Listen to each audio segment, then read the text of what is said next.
প্রিয় আমার বন্ধুরা, আমার সাবস্ক্রাইবাররা, আমার ফলোয়ার্সরা, আজ নতুন প্রতিদিনকার কথায় নিয়ে এলাম নতুন একটা বিষয়।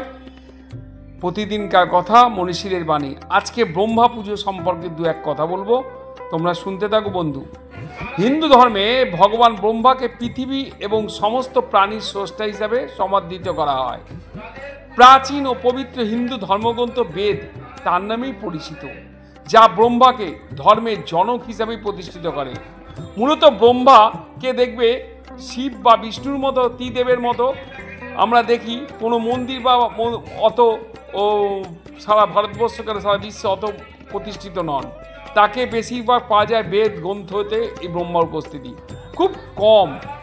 এই ব্রহ্মার যে মন্দির বা পূজা করা হয় তাই নিয়ে চলো শুরু করি। পুরাণে ভগবান ব্রহ্মার বর্ণনা তাকে ঈশ্বরের পুত্র হিসাবে চিহ্নিত করে। প্রায়শই তাকে ঐশ্বরিক সত্তার প্রধান হিসাবে চিহ্নিত করে।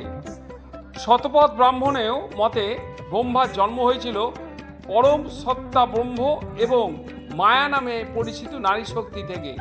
বিশ্ব ব্রহ্মাণ্ড সৃষ্টির জন্য ব্রহ্মা প্রথমে জল তৈরি করেছিলেন, তার মধ্যে তার বীজ রোপণ করেছিলেন, যা একটি সোনার ডিম্বাণুতে রূপান্তরিত হয়েছিল, যার ফলেই ব্রহ্মার নাকি জন্ম হয়েছিল।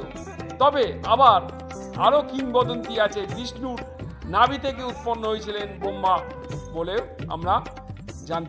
এই বিশ্বজগতে সৃষ্টিতে সহায়তা করার জন্য ব্রহ্মা প্রজাপতি নামেও পরিচিত। 11 জন পূর্বপুরুষ এবং সপ্তর্ষি, যাকে মানস পুত্র বলা হয়, তার মন থেকে জন্মগ্রহণ করেছিলেন। এবার শোনো কোথায় ব্রহ্মার পূজা হয়। পঞ্চশির বিশিষ্ট ব্রহ্মা মূলত ছিল 5টি মাথা। পরে শিব ক্রোধে একটিকে অবরুদ্ধ করে দেন, যার ফলে 4টি মাথা বিশিষ্ট চতুর্মুখী ব্রহ্মা তৈরি হয়। এই মাথাগুলি 4টি বেদ, 4টি যুগ এবং 4টি বর্ণের প্রতিনিধিত্ব করে।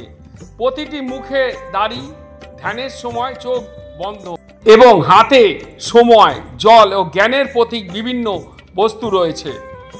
ব্রহ্মা মন্দির সারা ভারতের মধ্যে খুবই কমই। তার মধ্যে অন্যতম হল পুষ্করের ব্রহ্মা মন্দির, একটি উল্লেখযোগ্য তীর্থস্থান ভক্তদের কাছে।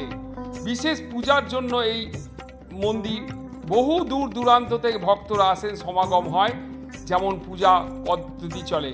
ভক্তরা স্বতন্ত্র রীতিনীতিগুলিতে ধ্যান, সত্তা এবং নানান রকম মন্ত্র পাঠের মাধ্যমে এই ব্রহ্মা পূজা অর্জন করেন। হয়ে গেল ব্রহ্মা পুজো এই 12ই ফেব্রুয়ারি। তা আমি তুলে ধরার চেষ্টা করলাম আপনাদের সামনে। যদি ভালো লাগে অবশ্যই সাবস্ক্রাইব, লাইক, শেয়ার, কমেন্টস করতে ভুলবেন না।